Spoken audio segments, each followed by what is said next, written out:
Olá, pessoal. Continuando a falar sobre o livro Despertar da Humanidade, de David Wengrow e David Graeber, né?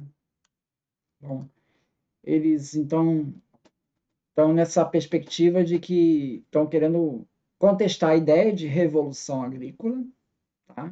Foi um processo mais gradual, e estão contestando a ideia de que o Estado viria como resultado dessa revolução agrícola. Então, eles vão dizer que é um equívoco supor que o plantio de sementes ou a criação de rebanhos de ovinos implicam que alguém seja obrigado a aceitar certos arranjos sociais mais desiguais, no caso o Estado, né? Apenas para evitar uma tragédia dos bens comuns. Ou seja, o Estado seria a única maneira de evitar a tragédia dos bens comuns. A tragédia dos bens comuns, ou a tragédia dos comuns, é uma expressão que se refere à situação em que os indivíduos, agindo de forma independente, racional e de acordo com seus próprios interesses, eles atuam contra os interesses da comunidade, esgotando os bens de uso comum. Então, segundo essa hipótese da tragédia dos bens comuns, o livre acesso resultaria na superexploração de recursos finitos, provocando seu esgotamento. Então, você precisaria ter um Estado centralizador, organizador desses bens comuns, para que pudesse atingir um ótimo social, né? E esse problema é tão mais grave quanto maior a população, né? Então, isso acabaria levando a essa forma de organização social aí.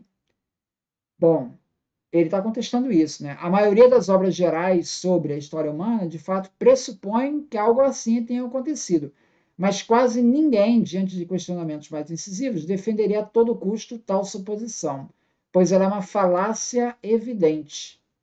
Qualquer estudioso das sociedades agrárias sabe que os povos inclinados a ampliar a agricultura de forma sustentável, sem privatizar a terra ou ceder a sua administração a classes supervisores, sempre encontram outras maneiras de fazer isso sem ser de criar um Estado. Então, é possível resolver esse problema aí sem você entregar o controle a uma autoridade central, tá? Segundo ele. Ele vai defender esse tema, né? Então, ele dá exemplos no Mir russo, esse é célebre, um esquema, mas esquemas similares de redistribuição de terra existiram por toda a Europa, desde as terras altas da Escócia até os Balcãs. Em suma, simplesmente não há motivo para supor que a adoção da agricultura em períodos mais remotos também implicasse o início da propriedade privada da terra. Ainda que isso possa ter acontecido, não é um pressuposto automático.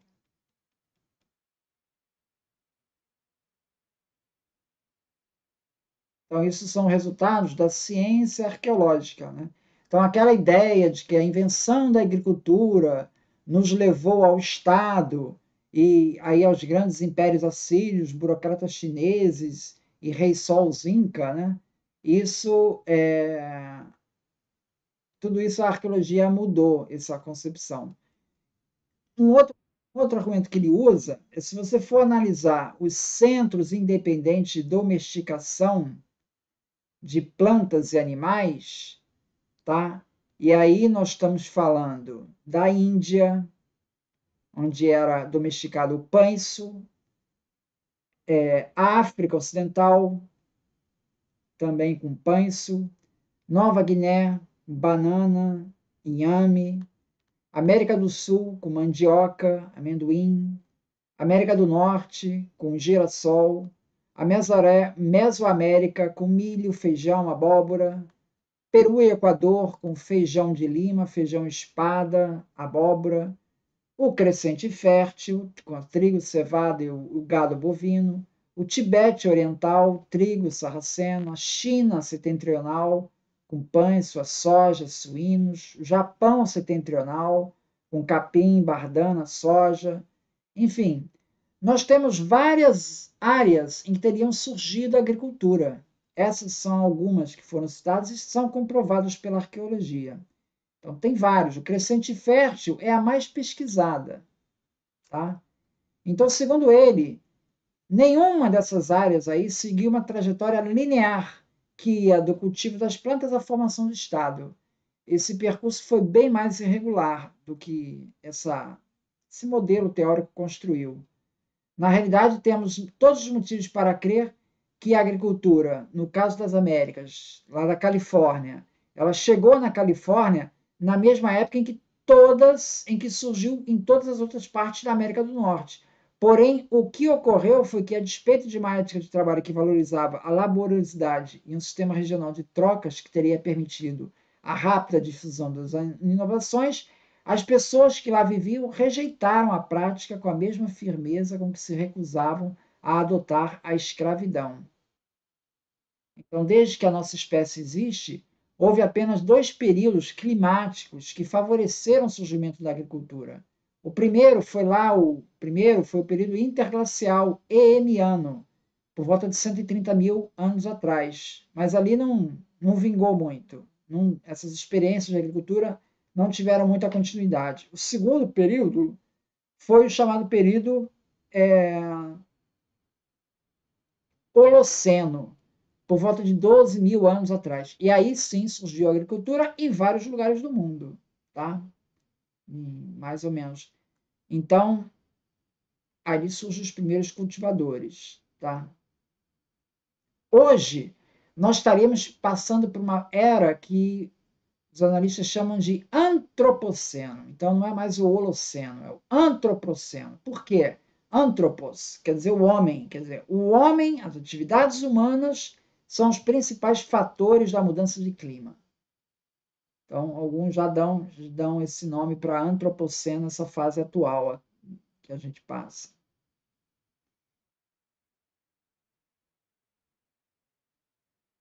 Então, você veja que essa perspectiva, então, do crescente fértil, isso foi se espalhando por outras áreas, inclusive para a África. Então, na África, por volta de 3000 a.C., nós observamos a integração política entre a área do delta do Nilo do norte e do sul, tá? Formando ali um estado, né? No entanto, as raízes culturais dessa e de outras civilizações do Nilo remontam a transformações anteriores, associadas à prática da agricultura já em 5000 e 4000 a.C. Tá? Então, já é 1000 anos antes dessa formação aí do Estado. Então, nós temos aí culturas que eles chamam de 3 variantes do Neolítico na agricultura, que são localizadas na Europa, na África e também temos experiências ali na Oceania. E parecem ser experiências assim que parecem ter poucas coisas em comum, essas experiências agrícolas nessas 3 áreas. No entanto, elas partiram de 2 elementos importantes. O primeiro é que elas pressupunham um comprometimento sério com a agricultura e na criação de animais e no cultivo de cereais. Ele vai falar também da América do Sul, nas experiências da América do Sul. As pesquisas arqueológicas revelaram uma tradição claramente mais lúdica, lúdica no sentido de que não existe um Estado autoritário, né? Aqui no caso do Brasil, não havia um Estado autoritário, havia várias tribos, né? Dispersas, né? Então ele vai falar dessa tradição mais lúdica na produção de alimentos no Holoceno. Práticas semelhantes ainda eram amplamente adotadas até bem pouco tempo na Amazônia, como os dos Nhambiquaras, na região do Mato Grosso do Sul, Mato Grosso, no Brasil. Na Amazônia, mostra que esse jogo de cultivo intermitente da terra, né, com essas tribos nômades, pode ser bem mais que uma questão transitória. Parece ter ocorrido ao longo de milhares de anos, uma vez que há indícios de domesticação de plantas e manejos da terra, mas pouco comprometimento com a agricultura. É uma parte que tem pouco comprometimento com a agricultura que os indígenas aqui do Brasil, né? Nessa área aqui, da América do Sul. Então, até poucas décadas atrás, todos esses desenvolvimentos eram explicados como consequência da tal revolução agrícola. Agora, no caso da Amazônia, o que a gente vê é que existe, de fato, o cultivo da mandioca, desde 7000 a.C., nas Américas, tá? Na América do Sul, nas várzeas tropicais. Mais recentemente, no sul da Amazônia, constatou-se também o cultivo de milho e abóbora, também em épocas bastante remotas. Tá? No entanto, há poucas evidências de cultivo generalizado de agricultura. Na verdade, a mandioca, ela parece ter se tornado um cultivo fundamental para essas culturas somente após o contato com os europeus. Tudo isso significa que, ao menos alguns dos primeiros habitantes da Amazônia conheciam a domesticação de plantas, mas não a escolheram como base de sua economia, optando, em vez disso, por um tipo de mais flexível de agrocivicultura. Então, esse cultivo lúdico, tanto na Amazônia como em outras partes aqui da América, ela revelou-se, em épocas recentes, vantajosa para os povos indígenas. Rotinas de subsistência complexas e imprevisíveis, elas representam um obstáculo ao avanço do Estado. Note, não tínhamos um Estado centralizador aqui com os índios, né? Por quê? Porque essas culturas vivem uma espécie de uma ecologia da liberdade. Não é fácil cobrar impostos e monitorar um grupo nômade que se recusa a permanecer no mesmo lugar e que se sustenta por um longo período sem depender de recursos fixos, ou que cultiva seus alimentos de forma invisível. No caso da mandioca, é no subsolo. Então, como é que eu vou fiscalizar isso? Entende? No caso dos tubérculos e outras raízes comestíveis. No México, o mesmo padrão se observa, ou seja, existem culturas de abóbora e milho domesticadas há 7000 a.C. No entanto, esses cultivos só se tornaram a base da alimentação cerca de 5 séculos depois. 5 milênios, aliás, 5 milênios depois. 7000, só em 2000 a.C., que se tornou base de alimentação. Então, ele está mostrando essas diferentes áreas agrícolas, tá? E essa diversidade aí nessas culturas, nessas formas de organização social. Então, essa ideia de que o Estado viria como consequência quase que automática dessa revolução agrícola, ele contesta por dois lados. Primeiro, que ele não acha que não foi uma revolução, não foi uma coisa abrupta. E segundo, que se você observa isso ao longo de todas as áreas, né, o caso da Amazônia é o mais clássico, né, você não observa a formação do Estado, mesmo quando você já nota a presença de áreas agrícolas. Aqui, só para encerrar, eu vou mostrar aqui um gráfico que mostra a distribuição disso. Então, você vê aqui, ó, Centros Independentes de Domesticação de Plantas e Animais, ele vai mostrando as áreas aqui na América do Norte, tá? Na Mesoamérica, com milho, aqui na área dos Andes, e aqui a Amazônia, ele vê que aqui na Amazônia essa cultura de mandioca é inferido biogeograficamente, tá? Não existe documentação arqueológica aqui dessa época aqui. Ele vai ver aqui na África, aqui no área do Saara, onde seria a área do Saara, no Crescente Fértil, vemos aí o trigo e cevada, né?